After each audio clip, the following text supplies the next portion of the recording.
Hello, everybody. It is Wednesday. We are halfway to the weekend, thank God. I'll be glad when the weekend gets here. Hope things are going good where you are. Hope the weather's great here in Southeast Texas. We've had some torrential downpours the last couple of days. Heavy rain, high wind, all that good stuff, hail. That's just supposed to taper off, though. Just a few thunderstorms, I think, tomorrow maybe. Anyway, hope it's great where you are. Sun's finally coming out here. That's a welcome sight. All right, so we are going to go over the regionals, baseball regionals, and the Women's College World Series. One thing I noticed this year, it seems like every year when they announce the regionals, the field of 64, you'll have some regionals that are jam-packed with great teams, and you don't know who's coming out of there. And then you'll have some regionals where you have one good team, and the rest three are just, you know who's going to win that one. This year's kind of different though. Yeah, you got some jam-packed regionals, but you got a lot of regionals with 2 and 3 good teams in them also, with just one. I don't know how to say it. Not so good team. I'm going to be nice about it. Not so good team in there, packed in with 3 great teams. I think these regionals are going to be really good this year. You got some home teams aren't going to win the regional. I mean, you can just look at the bracket and say, wow, they got these 2 guys in there. No, they're not going to win their home regional. So we're going to go over that. Like I said, Women's College World Series. Before we start, hit that subscribe button so you don't miss anything. Only got really one piece of news. Houston guard Milos Vazan, I think that's his name, Uzan, staying at Houston, withdrawing his name from the NBA draft, going to go back to the Houston Cougars. I know Kelvin Sampson's happy about that. So I don't know. I don't know. No reason given. I don't know if his projection wasn't as good or what. But anyway, he's staying at Houston. Maybe he just wants to get a degree. Who knows?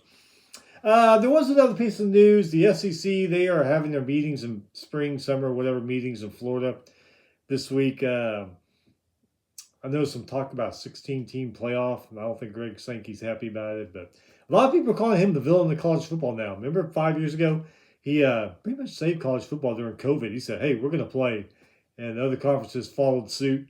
He's kind of being looked at as a villain now. He wants 4 teams of his in there, all kinds of stuff, and I don't know, man. I like Sankey, but I think he's getting too big for his britches lately. I really do. All right, so let's go over these baseball regionals on Friday, man. We're going to have some good matchups, some really good matchups. Chapel Hill, number 1 North Carolina versus 31-25 Holy Cross.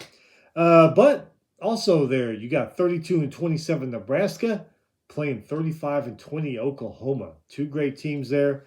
You got 3 great teams in that regional. Holy Cross, yeah, okay. But you never know. It is regionals. They may come up, bite somebody in the ass in there. Who knows? Auburn, man, you got 33-19 North Carolina State versus 40-20 Stetson. That should be a pretty good one. Then you got 31-15 Central Connecticut versus 38-18 Auburn. So there you go. Jam-packed regional there. Athens. This it could be an interesting regional if number 10 Georgia plays 37-19 Duke. If those 2 teams can match up, could turn out to be interesting there. Austin, another one, could be interesting if number 4 Texas ends up playing 44-13 UTSA, who's a great baseball program. So that one, Athens and Austin, it depends on what happens there. You could get some good matchups there in that one. Baton Rouge, 38-20 Rhode Island versus number 20 Dallas Baptist. Number 3 LSU, they're playing under 500, 24-32 Little Rock, which if I remember right, Little Rock won their conference. Was it Missouri Valley Conference? Is that what they're in? So that looks like that could be a pretty good regional there. Clemson, 41-14 West Virginia versus 29-24 Kentucky. But you also got 36-23 USC Upstate, South Carolina Upstate, playing number 14 Clemson. So that looks like it's going to be a pretty good regional. Conway, number 17 Florida versus 33-25 ECU. ECU's pretty good baseball program the last few years. Looks like they might be kind of down a little bit this year. I mean, they're still above 500, but they don't seem to be as good as they were the last few years. In that same regional, though, 39-17 Fairfield versus number 11, the host, Coastal Carolina.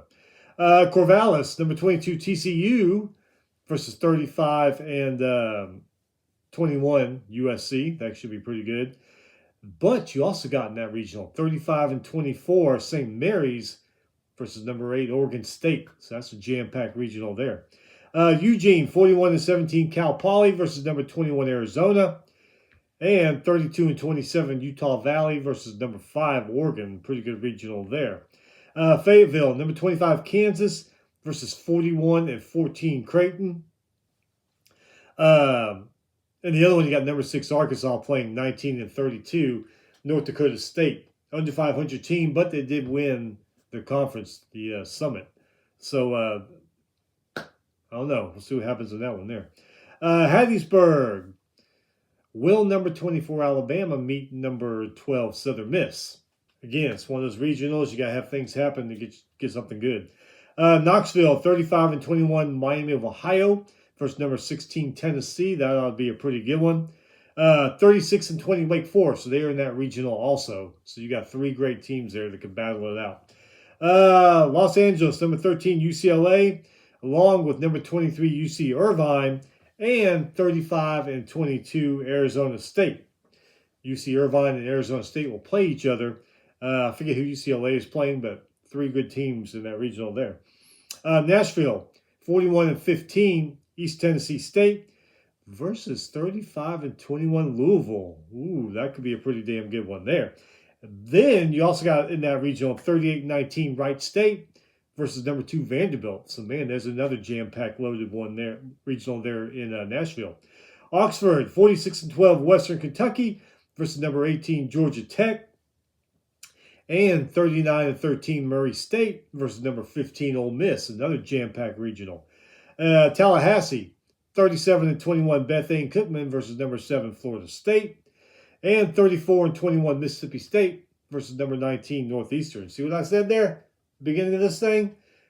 Past years, you had some regionals that are ho-hum. This one, all these regionals are pretty damn good. I mean, some are jam-packed and some got 2 and 3 great teams in there playing. So I think we're really going to enjoy these regionals. And if things work out just right, we're going to have some badass super regionals too. But things have to work out. We're still jumping the gun there. All right, so World Series, Women's College Softball World Series starts tomorrow. Great matchups. Number 6 Texas versus number 7 Florida. Number 5 Tennessee versus number 3 Oklahoma. Number 25 Ole Miss versus number 9 Texas Tech. Number 8 Oregon versus number 13 UCLA. That's going to be the late games. You'll have some late softball Thursday night. But all these are going to be good matchups too. Really want to see, most of all, number 6 Texas versus number 7 Florida. Good SEC matchup there. Also, Tennessee versus Oklahoma. That's going to be a good SEC matchup there. Ole Miss versus Texas Tech. Texas Tech is on a roll. I mean, they went to Florida State, swept Florida State. Very interested to see how they're going to do in this one. And then Oregon and UCLA, good old Pac-8, Pac-10, Pac-12 foes going at it there. All right, so that is it. We'll be back on Sunday to recap some of the things that have happened. Till then, keep your head down, stay busy. The weekend will be here soon. When the weekend gets here, stay safe. Have fun, though. We'll see you back on Sunday to recap things.